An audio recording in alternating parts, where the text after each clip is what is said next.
Merhaba, Elektronik Arşiv kanalına hoş geldiniz. Bu derste yapacağımız uygulama Arduino programını kullanarak joystick ile servomotor kontrolü. Arduino programdan araçlar menüsünü seçtim. Arduino programını çalıştırdım. Denetim sekmesinden döngü bloğunu aldım. Generikten servomotor aldım. DFBot'tan joystick çağırdım.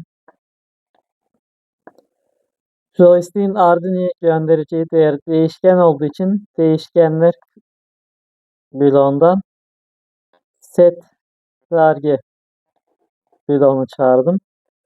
Bu değer sabit. Bu değeri atıyorum. Artık okuyacağı değer bu. Joystick adını buradan değiştirebilirsiniz. Örnek elektronik arşivi ya da elektronik olarak bırakayım, uzatmayayım. Elektronik olsun. Artık elektronik diye bir değer okuyacak. Joystick gönderecek daha doğrusu Arduino'ya. Servomotoru da içeri attım. Pin olarak servomotor pinini 7 nolu pin ayarladım. Burada 90 derece yazıyor. Fakat ben 90 derece değildi. Analog değerden gelen değeri açı olarak servomotora yazmasını istedim. Joystick pininde analog pin kullanacağım için 0 yaptım.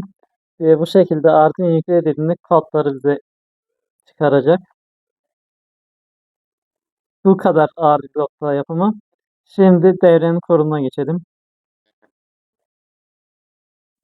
Devrenin kurulumu için gerekli malzemeler: bir adet joystick, bir adet Arduino, bir adet servomotor ve 6 tane kablomuz var.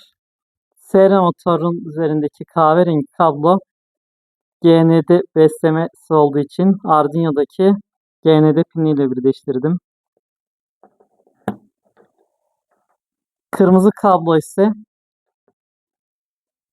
5 volt olduğu için Arduino'daki 5 volt pinine bağladım.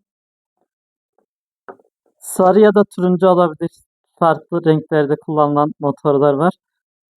Fark etmez, rengi sarı ya da turuncu olan sinyal ucu ise programda belirttiğimiz servo pine bağlamam lazım. Ben 7 nolu pini belirtmiştim. 7 nolu pine bağladım. Joystick üzerindeki GND pini Arduino'daki GND piniyle birleşmesi gerekir. Joystick üzerindeki VCC 5 volt pini Arduino'daki 5 volt piniyle birleşmesi gerekir.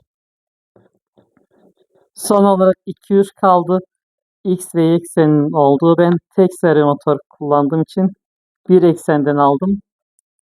Diğer eksende alsanız da çalışmasını etkilemez. Sadece farklı yönde çevirmeniz lazım joystick'i.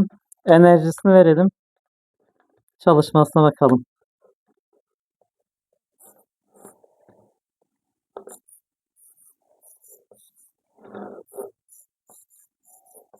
Eğer Y eksenini vermiş olsaydım bu tarafı ittiğinde çalışırdı. İki motor kullanmak isterseniz iki eksende kullanmanız gerekir.